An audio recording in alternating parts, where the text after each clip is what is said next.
ऐसा टॉपिक बताने वाले होते हैं। और आज का टॉपिक क्या है हमारा कि ऐसा टॉपिक बताने वाला है कि जो ज्योमेट्री के सबसे इंपॉर्टेंट पार्ट्स होता है, जो हमारे हर एक एग्जाम के पॉइंट से देखा जाए कि जो हमारे हर एक एग्जाम में कंपलसरी आता है।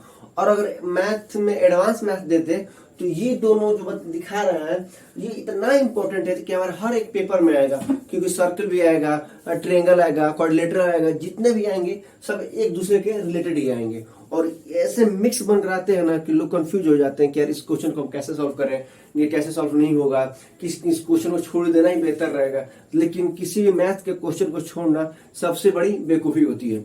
तो आपको हम बताने वाले हैं कि किसी भी क्वेश्चन को करने के लिए किस ट्रिक के माध्यम से किया जाता है। ट्रिक तो कुछ होता ही नहीं है, सिर्फ कॉन्सेप्ट क्लियर करना चाहिए। अगर आप कॉन्सेप्ट क्लियर कर लेते हैं तो आप हर एक एग्जाम के पॉइंट ऑफ से देखा जाए तो मैथ से बेहतर इजी और सबसे आसान तरीके कोई मिलेगा ही नहीं आपको। ठीक, तो आइए स्टार्ट किया जाता है। ट्रायंगल, क्वाड्रिलेटरल, त्रिभुज, चतुर्भुज। ठीक, अब त्रिभुज किसे कहते हैं और चतुर्भुज किसे कहते हैं इसके बारे में हम समझते हैं। त्रिभुज किसे कहते हैं, चतुर्भुज किसे कहते हैं, आइए इसके बारे में हम समझते हैं। तीन रेखाखंडों से मिलकर बनी बंद आकृति को क्या कहेंगे, त्रिभुज कहेंगे। तीन रेखाखंडों से मिलकर बनी बंद आकृति को क्या कहेंगे, त्रिभुज कहेंगे। अब सवाल ये होता है कि रेखाखंड, अब रेखाखंड किसे कहते हैं, तो रेखा का कटा हुआ भाग को क्या कहेंगे, रेखाखंड। इंग्लिश में क्या कहते हैं, रेखा को लाइन, और रेखाखंड को क्या कहते हैं, लाइन सेगमेंट। तो कहेंगे तीन जो लाइन सेगमेंट है जो एक दूसरे से जब मिलकर एक क्लोज फिगर बनाते हैं तो उसे क्या कहेंगे, ट्रायंगल कहेंगे। अगर वही रेखाखंड जो लाइन सेगमेंट है वो अगर चार हो, चार रेखा खंड लाइन सेगमेंटों से मिलकर बंद आकृति को क्या कहेंगे, चतुर्भुज कहेंगे। अब सवाल होता है कि सर आप तो कह दिए, प्रूफ पर दिखाइए।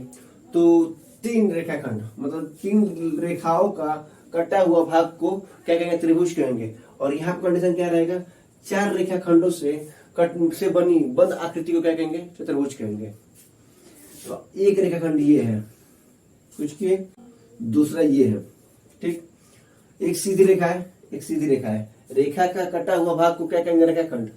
तो यहां से लेकर यहां तक एक है और यहां से लेकर यहां तक एक है, दो, और इसको मिला दिए तो तीन।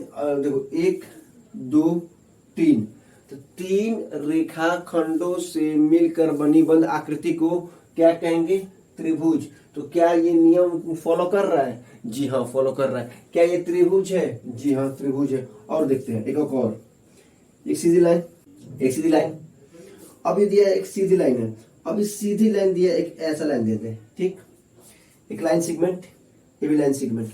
अब तीसरा लाइन सेगमेंट, क्योंकि अगर मेरे पास अगर तीन लाइन सेगमेंट दिए गए या तीन रेखाखंड दिए गए हैं तो हम इस फिगर में बना सकते हैं या इस फिगर में बना सकते हैं या किसी अन्य फिगर में बना सकते हैं। लेकिन तीन लाइन सेगमेंट से क्या बना सकते हैं, ऐसे ही तो फॉर्म बनेगा। एक लाइन सेगमेंट, दूसरा लाइन सेगमेंट, तीसरा लाइन सेगमेंट। क्या इनसे मिलकर तीन रेखाखंडों से मिलकर बनी बंद आकृति को क्या त्रिभुज कहेंगे, तो जी हाँ त्रिभुज कहेंगे। यहाँ तक क्लियर है। अब कहानी आता है कि चतुर्भुज किसे कहेंगे, क्वाड्रिलेटरल किसे कहेंगे। तो चार रेखाखंडों से मिलकर बनी बंद आकृति को चतुर्भुज कहते हैं।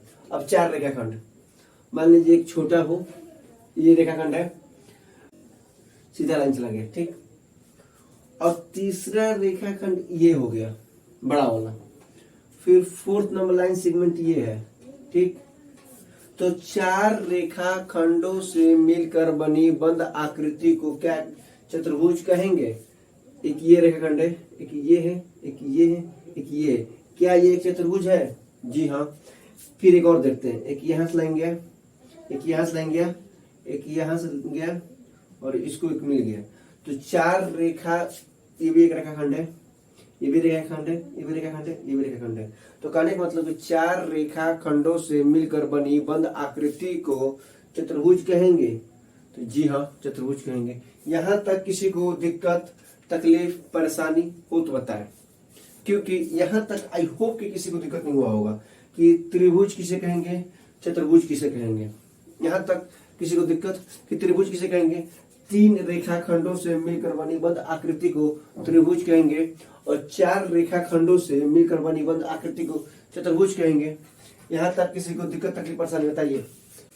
होते हैं और क्वाड्रिलेटरल के फिगर कैसा होता है। ठीक, ट्रायंगल का फिगर कैसा होता है, मान लीजिए कि ऐसा बन जाए, ये रेखाखंड है, ये रेखाखंड है और इस रेखाखंड से मिलकर बने, उसे क्या कहेंगे, ट्रायंगल कहेंगे, या हिंदी में कहेंगे त्रिभुज।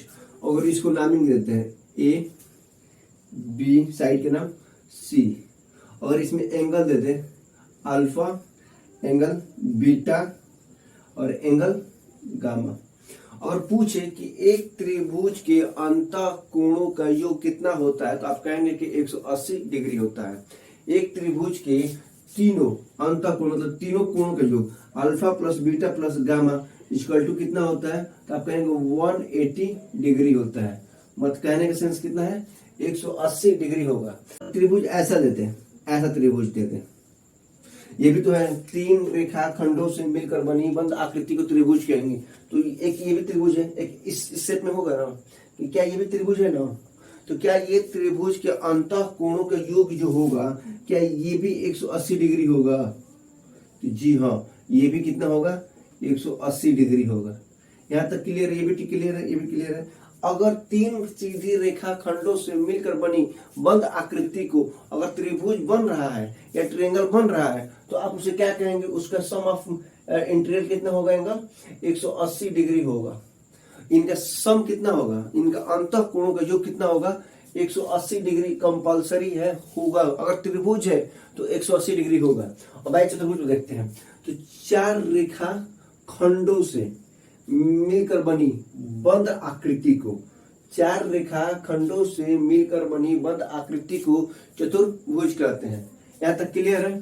देखिए angle side A B C और डी, चार रेखा खंडों से मिलकर बनी बंद आकृति को चतुर्भुज कहते हैं। अब एक चतुर्भुज के अंतः कोण का जो कितना होता है, 360 डिग्री होगा। एक चतुर्भुज के अंतः कोणों का योग कितना होगा, 360 डिग्री होगा। अब कोई पूछेगा कैसे, देखिए कैसे की मतलब ये होता है कि अगर इसमें एक हम लाइनिंग डाल दें, बिकॉन डाल देते हैं, तो एक चतुर्भुज दो त्रिभुज के रूप में बन रहा है। अगर इसको ढक लेंगे तो ये बनेगा त्रिभुज, और इसको ढकेंगे तो ये भी त्रिभुज बनेगा ना, क्योंकि एक सीधा रेखा, ये भी सीधा रेखा, ये भी सीधा रेखा। ठीक, अगर इसको बंद करते हैं तो एक सीधा रेखा, दो और तीन, और तीन सीधी रेखाओं से मिलकर बनी बंद आकृति को त्रिभुज कहते हैं। तो अब पूछा जाए कि एक त्रिभुज के अंतः कोणों का योग कितना होता है, 180। एक त्रिभुज के अंतः कोणों का योग कितना होता है, 180, और दोनों को अगर हम काउंट कर दें तो कितना हो जाएगा, 360 डिग्री। तो कहने का मतलब ये हुआ कि एक चतुर्भुज के अंतः कोणों का योग कितना होता है, 360 डिग्री, और एक त्रिभुज के अंतः कोण का योग कितना होता है, 180 डिग्री।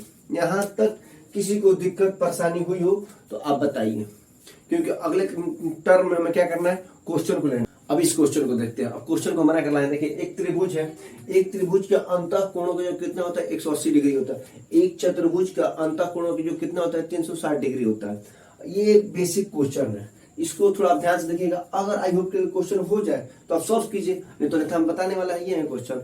ठीक, अब देखते क्या कह रहा है कि एक त्रिभुज के अंतः कोणों का योग 180 डिग्री होता है। यदि एंगल ए का वैल्यू 70 दिया है और एंगल बी का वैल्यू 90 दिया है, तो एंगल सी का वैल्यू कितना होगा, पहला क्वेश्चन।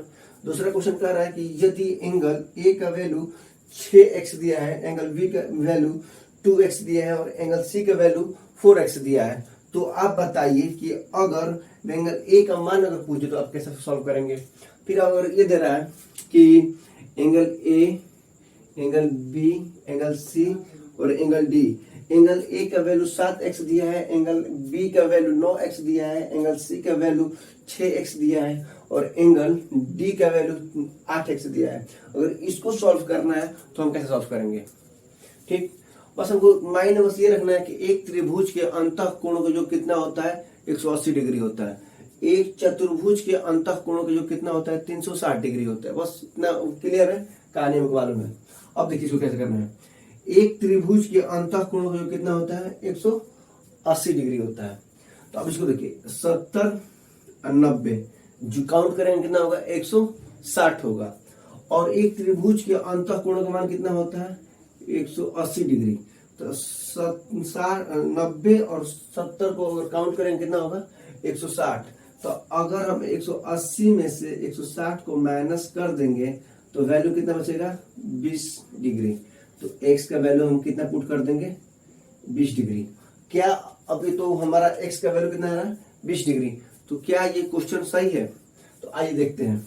90 और 70 कितना होगा 160 डिग्री और 20 डिग्री कितना हुआ 180 डिग्री। तो क्या ये हमारा नियम पर लागू हो रहा है कि एक त्रिभुज के अंतः कोण जो कितना होता है 180 डिग्री होता है। इसका कितना वैल्यू आएगा 20 डिग्री। ये क्वेश्चन सॉल्व। अब दूसरा क्वेश्चन देखते हैं। इसके वैल्यू कितना दिए 6x, इसका 2x, इसका 4x। अब एक त्रिभुज के अंतः कोणों का जो कितना होता है 180 डिग्री होता है।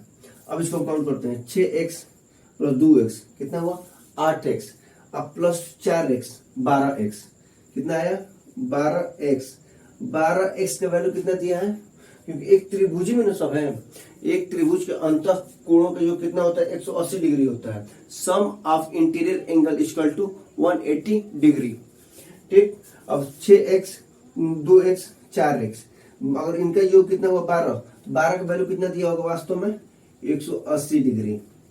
तो अगर इसको हम इससे कट करेंगे तो x का वैल्यू कितना आएगा हमारा 12 एकम 12 बचा कितना 6 5 15 कितना आएगा x का वैल्यू कितना आएगा 15x। तो हमें मान लीजिए v का वैल्यू निकालना है तो क्या करेंगे 2 इंटू 15 इक्वल टू कितना होगा 30 डिग्री मतलब 30 डिग्री। अगर इसका निकालना है तो 4 इंटू 15 कितना हो जाएगा 60 डिग्री 60 डिग्री। 30 और 60 कितना होगा 90।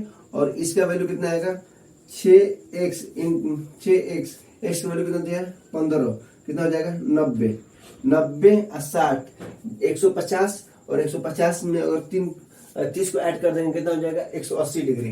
तो एक त्रिभुज के अंतः कोणों का योग कितना होता है 180 डिग्री। यहाँ तक किसी को दिक्कत परेशानी हुई तो बताइए, क्योंकि एक क्वेश्चन को हम बेसिक से लेकर एडवांस लेवल तक हमको लेके जाना है। जैसे कि हम प्रॉफिट लॉस में पढ़ाए थे तो बेसिक टू एडवांस ले गए थे, परसेंटेज पढ़ाए थे बेसिक टू एडवांस ले गए थे। तो उसी तरह ज्योमेट्री का भी क्वेश्चन को हमने उठाया है तो इसको हम बेसिक से एडवांस लेवल तक लेके जाएंगे। अब क्या करते हैं क्वाड्रिलेटरल करते हैं। तो एक क्वाड्रिलेटरल मतलब एक चतुर्भुज का अंतः कोण का योग कितना होता है 360 डिग्री। यहाँ तक तो छोटे बच्चों को मालूम है कि एक चतुर्भुज का अंतः कोण का योग कितना होता है 360 डिग्री। अब इसको करते हैं सॉल्व। कितना होगा 7x 8x और 9x और 6x का वैल्यू मिलाकर कितना होगा 360 डिग्री। तो अब इसको हमको सॉल्व करना है। हम तो इसको सॉल्व कर रहे हैं काउंट करेंगे तो बट x का वैल्यू तो हम पुट नहीं कर पाएंगे। तो इसको करने के लिए हमें सॉल्व करना पड़ेगा। तो 8 और 7 कितना होगा 15 और 9 24 और 24 और 6 कितना होगा 30x। इसका वैल्यू कितना होगा 30x इक्वल टू 360 डिग्री। कितना होगा 360 डिग्री। अब देखते हैं 0 से ये 0 कट, 3 से ये कट, तो x का वैल्यू कितना होगा 1 2 मतलब 12 डिग्री।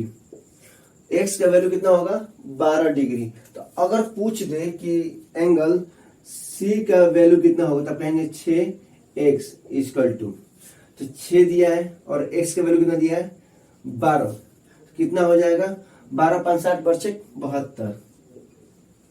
तो अगर पूछ दे कि एंगल c का वैल्यू कितना होगा 72 डिग्री होगा, 72 डिग्री होगा। इसी तरह हमको अगर सॉल्व करना होगा तो हम पूरा इसका भी सॉल्व कर लेंगे, इसका भी सॉल्व कर लेंगे, इसका भी सॉल्व कर लेंगे और सबके सॉल्व करने के बाद अगर हमारा चारों का सम कितना आएगा 360 डिग्री आएगा तो इसका मतलब है ये है कि हमारा चतुर्भुज क्लियर है, सही चतुर्भुज सही ढंग से बना है। इस क्वेश्चन को देखिए उतारिए।